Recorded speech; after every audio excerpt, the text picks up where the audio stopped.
भगवान की जय। जिस ज्योतिर्लिंग के दर्शन के लिए आप लोग पधारे हैं, जिस ज्योतिर्लिंग के दर्शन के लिए आप लोग पधारे हैं, ये राम से 14 पीढ़ी पूर्व, राम से 14 पीढ़ी पूर्व मानधाता राजा हुए हैं।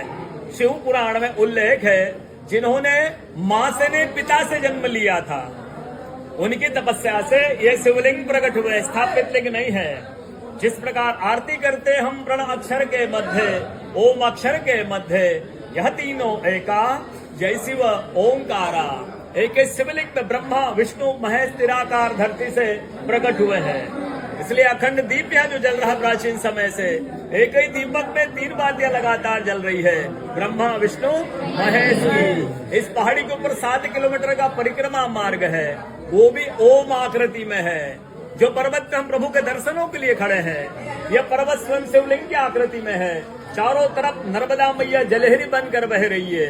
पूरे 12 ज्योतिर्लिंगों में शयन आरती होती है, लेकिन बाबा का विश्राम ओंकारेश्वर ज्योतिर्लिंग में है, तो उनके शयन के लिए झूला पल्ला चौपड़ पासे बिछाए जाते हैं। बाबा यहाँ विश्राम करके 3 बजे तोड़ करके महाकालेश्वर जाएंगे, वहाँ स्नान करेंगे। इसलिए वहाँ का भस्म आरती प्रसिद्ध है, यहाँ का शयन आरती प्रसिद्ध है। शिव पुराण में भी कथा आती है, महिलाएं 16 सोमवार व्रत करती है, उसमें भी कथा आती है। क्या कथा आती है? प्रतिदिन भोलेनाथ आते हैं, माँ के साथ विश्राम करके सुबह ब्रह्म मुहूर्त में उठकर चले जाते हैं। एक दिन जब भोले बाबा माँ के साथ पधारते हैं, तो माँ पुजारी से पूछती, पुजारी हम विश्राम के लिए जा रहे हैं, ये चौबड़ पासे में किनकी जीत होगी? पुजारी बोलते कि आज ही भोले बाबा जीतेंगे। ऐसा बोलकर पुजारी घर चले जाते हैं। भोले बाबा माँ विश्राम के लिए चले जाते हैं। सुबह ब्रह्म मुहूर्त में जैसे ही भोले बाबा माँ बाहर निकलते हैं, पुजारी द्वार पर रहते हैं। तो माँ पुजारी से पूछती, पुजारी कल मैंने आपसे पूछा था, हमें विश्राम के लिए जा रहे हैं, चौबड़ पासे में किनकी जीत होगी?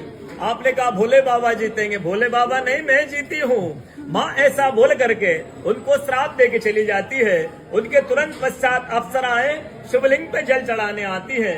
अप्सराएं पुजारी से पूछती, पुजारी अस्वस्थ क्यों हो गए? आप तो ठीक थे। फिर पुजारी बताते हैं, प्रतिदिन भोले बाबा माँ के साथ विश्राम करके चले जाते थे। कल भोले बाबा माँ के साथ पधारे, माँ ने मुझसे पूछ लिया, पुजारी हमें विश्राम के लिए जा रहे हैं, ये चौबड़ पासे में किनकी जीत होगी? मैंने कहा भोले बाबा जीतेंगे। भोले बाबा नहीं, माँ जीत गई, माँ मुझे श्राप दे के चली गई। अप्सराएं बोलती, चिंता न करो, हम अंदर जाते हैं, अंदर जाकर शिवलिंग की पूजा करके आते हैं, फिर इसका उपाय बताएंगे। अप्सराएं अंदर जा करके शिवलिंग की पूजा करके बाहर आकर बोलती, पुजारी आप 16 सोमवार व्रत कीजिएगा, व्रत करते स्वस्थ हो जाएंगे, व्रत करते ठीक हो जाएंगे। ये वो कथा का दर्शन ओंकारेश्वर ज्योतिर्लिंग में प्रतिदिन होता है। बोलो ओंकारेश्वर भगवान की जय। पूरे 12 ज्योतिर्लिंग में ओंकारेश्वर ही ऐसा ज्योतिर्लिंग है, जिसके दर्शन के पश्चात कोई महानदी का दर्शन होता है, जिसके तट को छूकर कोई महानदी बह रही है। आप काशी जाएंगे, गंगा जी दूर है।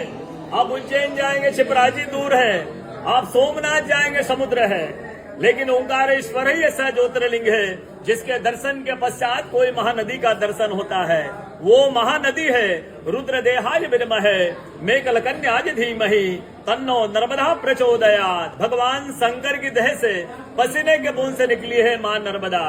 भारतवर्ष में जितनी नदियां हैं, सब उत्तर दक्षिण दक्षिण उत्तर की ओर बहती है, लेकिन मां नर्मदा उदय से अस्सी की ओर बहती है, पूर्व से पश्चिम की ओर बहती है। सब नदियों में नर्मदा ही नदी ऐसी नदी है, जिसका जितना कंकर है सब शंकर है। नर्मदा पुराण में ये भी कहा गया है कि नर्मदा जल के स्पर्श होने जो शिवलिंग निकलते हैं, उनको डायरेक्ट पूजा कीजिए, उनको प्रतिष्ठा की आवश्यकता नहीं है।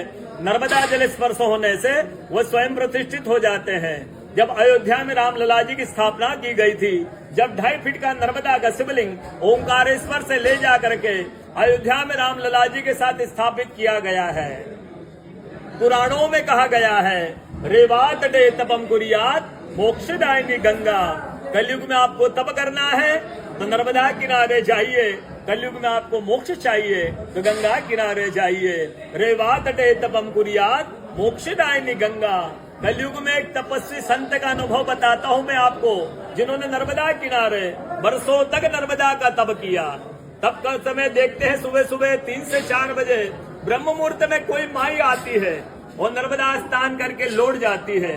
संत को जिज्ञासा हुआ, इस माई को मैं बरसों से देख रहा हूँ, नर्मदा स्नान करके लौट जाती है, कल मैं माई से पूछूंगा।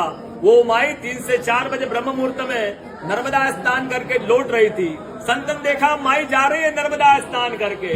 संत दौड़ते गए माई के पास, साष्टांग दंडवत प्रणाम किया माई को।